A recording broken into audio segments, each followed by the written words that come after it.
Dry docked cargo ship fire, Tuzla.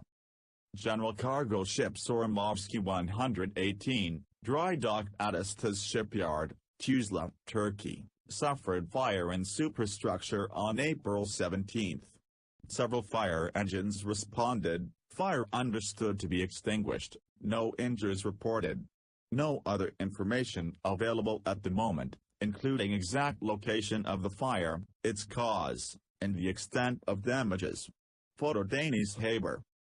General cargo ship SORMOVSKIY 118, IMO 7,943,287, DWT 3,353, built 1981, flag Panama, manager Best Shipping Management Ltd, Belize. Dry dock.